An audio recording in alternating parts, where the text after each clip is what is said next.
I was lucky enough to get my hands on the new Analog 3D Funtastic Grape console. It's a killer machine for playing Nintendo 64 games. It upscales everything for better viewing on 4K, uses filters to make the library look crisp, and overclocks the system to eliminate the slowdowns notorious in specific games. But since I'm modernizing how I play these games, I knew I had to modernize the controller too. My setup was stuck in the 90s. Now, I could have just grabbed this generic N64 controller off of Amazon and called it a day, but I wanted the real deal. I wanted the authentic N64 feel, just without the leash. And that's exactly where this project comes in. Here's the solution. This is the 8-bit Do mod kit. For about $40, it swaps the guts of your original controller for a modern Bluetooth board. You get a Hall effect joystick, so no drift, plus built-in rumble and a rechargeable battery. It connects to Switch, PC, and yeah, it works with the Analogue 3D right out of the box. Today, I'm not just swapping the parts. I'm going to show you how to clean up the shell, polish it up, and build what is essentially the ultimate N64 controller. Here's what you need. First, the controller. Since I have the Grape console, I grabbed the Jungle Green one to match.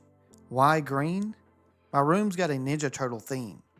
Purple and green match my boy Donatello, the GOAT. Fight me in the comments if you disagree. I snagged this on eBay for $27.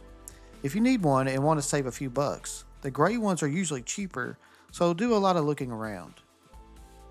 For cleaning, keep it cheap. Dish soap and an extra soft toothbrush from Dollar Tree.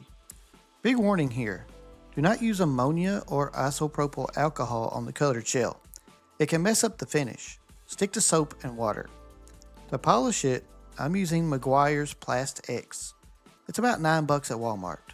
It's meant for headlights, but it works great on this old Nintendo plastic.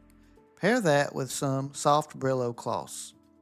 And finally, the mod kit itself. As I stated, it's $39.99 on 8-bit Do's site. Just a heads up though, it ships from China. Mine took about 12 days to get here. First up, disassembly. Using the screwdriver in the mod kit, take out the 9 screws holding the controller together.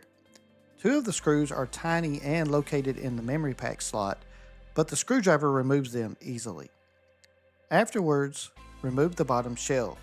Be careful with the Z button. It is hanging on the bottom shell and locked into the hinges, so don't be rough with it. Next, unscrew the joystick by removing the 3 screws holding it in. Unplug its connector from the main PCB board and dislodge the Z button PCB out of the bracket on the joystick. Once you've done that, remove the main PCB board. And finally, take off the rubber pads along with the D-pad and buttons. You can put the old PCB board to the side, throw it away, or list it on eBay for parts. You won't be needing it again. I'm throwing mine away as it was damaged when I ordered it and repaired with black electrical tape. Have a container handy to put your screws in along with the rubber button pads, the D-pad, and the buttons. It's a very easy process, just be careful not to lose any parts. Take your time, relax, it will all be fine. Now let's clean this thing. I'm using cold water just to be safe. Hot water can sometimes warp old plastic. Drop the shell, buttons, and D-pad into the soapy water. I soaked mine for 5 minutes, but you can soak yours longer if it's more soiled. Then gently scrub the grime off with the toothbrush. I chose not to wash the rubber pads in the sink as they seemed more delicate. I opted to just take one of the Brillo wipes and gently clean them with water. A side note, standing here at the sink actually takes me back to my days washing dishes at Taco Bell. Free chalupas, cinnamon twists, and way too much Mountain Dew. Good times. Once you rinse it, everything needs to be bone dry. I used a hair dryer on the cool setting. Don't use heat. Use the air to blast water out of those deep screw posts and inside the buttons and all the nooks and crannies inside the shells. Now we polish. Put a little drop of Plast-X on the cloth and work it into the shell and the buttons. I've seen people on Reddit suggest Armor All or silicone grease, but I haven't tried those. The Plast-X did the job. It took off some ink spots and a weird white residue patch I had on the top. Now, it's not going to look brand new, but it brings the color back and feels way cleaner in the hands. And that's all I wanted. Putting it back together is pretty straightforward. Drop the D-pad and buttons back in. They are keyed, so they only fit one way. Then put the rubber pads back in place. Place the main PCB board. Then install the new joystick, or keep your old one if you really want that old school feel, and screw the 3 screws in. Plug the wire from the joystick into the connector on the board. After connecting to the board, place the Z button PCB board on the joystick bracket. Then install the Z button rubber pad. Finally, put the pads on the L and R button PCB boards. Then place them into their specific slots in the shell. Honestly, this was the only annoying part of the build for me. They can be tricky to get seated right. I struggled for a minute because I kept trying to put them in upside down. So take your time and double check the orientation.